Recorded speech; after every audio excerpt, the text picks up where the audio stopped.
ചില പ്രവചനങ്ങൾ കേൾക്കുമ്പോൾ നമുക്ക് വളരെ അസംബന്ധമായി തോന്നാം. എന്നാൽ ആ പ്രവചനങ്ങൾ ഓരോന്നായി നമ്മുടെ കൺമുന്നിൽ യാഥാർത്ഥ്യമായാലോ? അത്തരത്തിൽ ലോകത്തെ മുൾമുനയിൽ നിർത്തുന്ന ഒരു പ്രവചനവുമായി രംഗത്തെത്തിയിരിക്കുകയാണ് പ്രശസ്ത ചൈനീസ് ചരിത്രകാരനും തത്വചിന്തകനുമായ പ്രൊഫസർ ജിയാങ് ഷുക്ക്.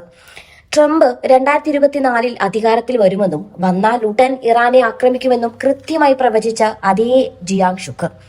ഗണിതശാസ്ത്രത്തിലെ ഗെയിം തിയറിയും ഭൗമരാഷ്ട്രീയവും ഇഴകീറി പരിശോധിച്ച് അദ്ദേഹം ഇപ്പോൾ ലോകത്തിന് നൽകുന്ന ആ മുന്നറിയിപ്പ് ഭയാനകമാണ്. ഈ യുദ്ധത്തിൽ അമേരിക്ക തോൽക്കും. ആ തോൽവി ലോകക്രമത്തെ തന്നെ തച്ചുടച്ചു വാർക്കും. ഹിറ്റ്ലർ സ്റ്റാലിനെ തൊടാൻ പോയി പണി വാങ്ങിക്കൂട്ടിയതുപോലെ ട്രംപ് ഇറാനിൽ ചെന്ന് തലവെച്ചു കൊടുക്കുകയാണോ? എന്താണ് ജിയാങ് ഷുക്കിന്റെ ഈ പ്രൊഡക്റ്റീവ് ഹിസ്റ്ററിക്ക് പിന്നിലെ രഹസ്യങ്ങൾ? ഒന്ന് പരിശോധിക്കാം. ഇറാൻ എന്ന രാജ്യം ഈ യുദ്ധത്തെ കാണുന്നത് വെറുമൊരു സംഘർഷമായല്ല, മറിച്ച് തങ്ങളുടെ അന്ത്യയുദ്ധമായാണ്. കഴിഞ്ഞ 20 വർഷമായി അമേരിക്കയെ നേരിടാൻ എല്ലാ രീതിയിലും ഒരുങ്ങിയ ഒരു ജനതയും നേതൃത്വവുമാണ് അവിടെയുള്ളതെന്ന് ജിയാങ് ഷുക്ക് തന്റെ പ്രൊഡക്റ്റീവ് ഹിസ്റ്ററി ചാനലിലൂടെയും ബ്രേക്കിംഗ് പോയിന്റിന് നൽകിയ അഭിമുഖത്തിലും വ്യക്തമാക്കുന്നുണ്ട്. പരമോന്നത നേതാവ് ആയത്തുള്ള അലി ഖമേനിയുടെ രക്തസാക്ഷിത്വം അവരെ തളർത്തുകയല്ല, മറിച്ച് ലക്ഷ്യത്തെ കൂടുതൽ ശക്തമാക്കുകയാണ് ചെയ്തത്. ഒന്നും നഷ്ടപ്പെടാനില്ലാത്തവന്റെ പോരാട്ട വീര്യത്തിന് മുന്നിൽ അമേരിക്കയുടെ സാങ്കേതിക തികവ് പതറുകയാണെന്നും അദ്ദേഹം പറയുന്നുണ്ട്. കഴിഞ്ഞ ജൂണിലെ 12 ദിവസത്തെ യുദ്ധത്തിലൂടെ ഇറാൻ അമേരിക്കയെ കൃത്യമായി പഠിച്ചു കഴിഞ്ഞു. മേഖലയിൽ ഗൾഫ് രാജ്യങ്ങളുടെ പിന്തുണയില്ലാതെ അമേരിക്കയ്ക്ക് ഒന്നും ചെയ്യാനാവില്ലെന്ന് ഇറാൻ തിരിച്ചറിഞ്ഞ നിമിഷം മുതൽ യുദ്ധത്തിന്റെ ഗതി മാറി തുടങ്ങി. ദുബായിയെയും സൗദിയെയും ബഹ്റൈനെയും ആക്രമിക്കുന്നതിലൂടെ ഇറാൻ ലക്ഷ്യം വെക്കുന്നത് കൃത്യമായ ഒരു പ്ലാനാണ്. ഈ രാജ്യങ്ങളെ പതുക്കെ അമേരിക്കയ്ക്ക് എതിരെ തിരിക്കുക. എണ്ണ ശുദ്ധീകരണശാലകളും തുറമുഖങ്ങളും ലക്ഷ്യം വെക്കുന്നതിലൂടെ ഈ രാജ്യങ്ങളുടെ സാമ്പത്തിക അടിത്തറയാണ് ഇറാൻ തകർക്കുന്നത്. ലോകത്തെ കോടീശ്വരന്മാർ തങ്ങളുടെ വിരമിക്കൽ ജീവിതത്തിനായി കോടികൾ നിക്ഷേപിച്ച ദുബായ് എന്ന സ്വർഗരാജ്യം ഇന്ന് ഭീതിയുടെ നിഴലിലാണ്. പാംജുമേറ പോലും സുരക്ഷിതമല്ലാതെ വന്നാൽ പിന്നെ എന്താഡംബരം? ഈ ഘട്ടം കൊണ്ടും തീർപ്പായില്ലെങ്കിൽ ഇറാൻ അടുത്ത ലക്ഷ്യം വെക്കുക GCC രാജ്യങ്ങളുടെ കടൽ വെള്ള ശുദ്ധീകരണ പ്ലാന്റുകളെയായിരിക്കും. തങ്ങളുടെ ജല ആവശ്യത്തിന്റെ 60% ഇതിനെ ആശ്രയിക്കുന്ന രാജ്യങ്ങളിൽ കുടിവെള്ളം മുട്ടിയാൽ ജനങ്ങൾ അമേരിക്കയിലേക്കും ട്രംപിനുമെതിരെ തെരുവിലിറങ്ങും. ഹോർമോസ് കടലിടുക്ക് അടഞ്ഞതോടെ ഇന്ധന കയറ്റുമതി മാത്രമല്ല അവശ്യ സാധനങ്ങളുടെ ഇറക്കുമതിയും നിലച്ച് ഗൾഫ് രാജ്യങ്ങൾ നടുക്കടലിൽപ്പെട്ട അവസ്ഥയിലുമാകും. അമേരിക്കയുടെ പക്കലുള്ള സങ്കീർണമായ ആയുധ ശേഖരത്തെ വെറും നിസ്സാരമായ തദ്ദേശീയ സാങ്കേതിക വിദ്യ കൊണ്ട് ഇറാൻ തോൽപ്പിക്കുമെന്ന് പ്രൊഫസർ ജിയാങ് ചൂണ്ടിക്കാട്ടുന്നു. വെറും $50,000 വിലയുള്ള ഇറാന്റെ ഒരു ഡ്രോണിനെ വെടിവെച്ചിടാൻ $10 ലക്ഷം വിലയുള്ള 10 ഇന്റർസെപ്റ്റർ മിസൈലുകളാണ് അമേരിക്കയും സഖ്യകക്ഷികളും ഉപയോഗിക്കുന്നത്.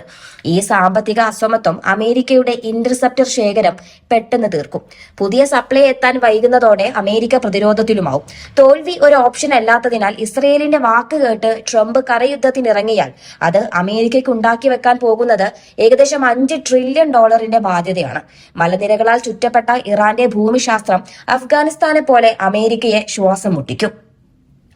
ഇത്രയൊക്കെ അറിഞ്ഞിട്ടും ഉപദേശകരുടെ മുന്നറിയിപ്പ് അവഗണിച്ചും ട്രംപ് എന്തിനാണ് ഈ യുദ്ധത്തിന് മുതിർന്നത്? അതിനു പിന്നിൽ അദ്ദേഹത്തിന്റെ അതിമോഹവും അഹങ്കാരവുമാണെന്നാണ് ജിയാങ് ഷുക്ക് പറയുന്നത്. വെനസ്വലൻ പ്രസിഡന്റ് നിക്കോളാസ് മഡൂറോയെ പിടിച്ചുകൊണ്ടുവന്നതോടെ ട്രംപിന്റെ ആത്മവിശ്വാസം വല്ലാതെ കൂടി. ഇറാനിലും ഒരു പാവ ഭരണകൂടത്തെ പ്രതിഷ്ഠിക്കാമെന്ന് അദ്ദേഹം വിശ്വസിച്ചു. ഇതിനെയാണ് ഹിറ്റ്ലറുടെ പതനത്തോട് ജിയാങ് ഉപമിക്കുന്നത്. രണ്ടാമത്തെ കാരണം സാമ്പത്തികമാണ്.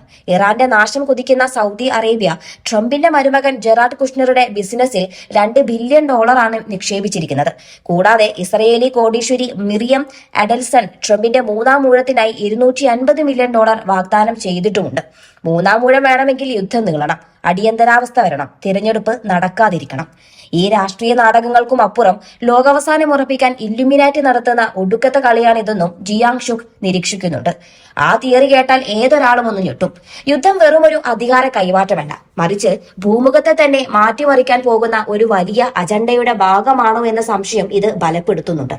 ട്രംപ് കരുതും പോലെ ഇറാൻ അത്ര വേഗം വീഴില്ലെന്നും അമേരിക്കയുടെ അപ്രമാദിത്വം ചരിത്രത്തിന്റെ ചവറ്റുകുട്ടയിലേക്ക് നീങ്ങുകയാണെന്നും പ്രൊഫസർ ജിയാങ് ഷുക്ക് അടിവരയിട്ട് പറയുന്നു. നമ്മുടെ നാട്ടിലെ മന്ത്രിമാരുടെ PR വർക്കുകളും വിവാദങ്ങളും കണ്ടും അടുത്ത നമുക്ക് പ്രൊഫസർ ജിയാങ്ങിനെ പോലെയുള്ളവരുടെ ദീർഘവീക്ഷണം അത്ഭുതവും അല്പം മടുപ്പും തോന്നിപ്പിക്കും. ഭരണാധികാരികൾ അഹങ്കാരത്താൽ അന്ധരാകുമ്പോൾ അതൊരു ജനതയെയും ലോകത്തെയും എങ്ങനെയാണ് ബാധിക്കുമെന്നത് ഈ പ്രവചനം നമ്മെ ഓർമ്മിപ്പിക്കുന്നുണ്ട്. പ്രൊഫസർ ജിയാങ്ഷുക്കിന്റെ പ്രവചനം വെറുമൊരു ഭാവനയാണോ അതോ വരാനിരിക്കുന്ന യാഥാർത്ഥ്യമാണോ എന്ന് കാലം തെളിയിക്കട്ടെ. എന്നാൽ ചരിത്രവും ഗണിതവും ചേർത്ത് പറയുന്ന അദ്ദേഹത്തിന്റെ വാക്കുകൾ അവഗണിക്കാത്ത ഒരു വലിയ കൂട്ടം അദ്ദേഹത്തിന് പിന്നിലുണ്ട്. അമേരിക്കയുടെ സാമ്പത്തിക തകർച്ചയും ട്രംപിന്റെ പതനവുമാണ് മുന്നിലുള്ളതെങ്കിൽ ലോകം കണ്ട ഏറ്റവും വലിയ രാഷ്ട്രീയ ഭൂകമ്പത്തിനാവും നാം സാക്ഷ്യം വഹിക്കുക.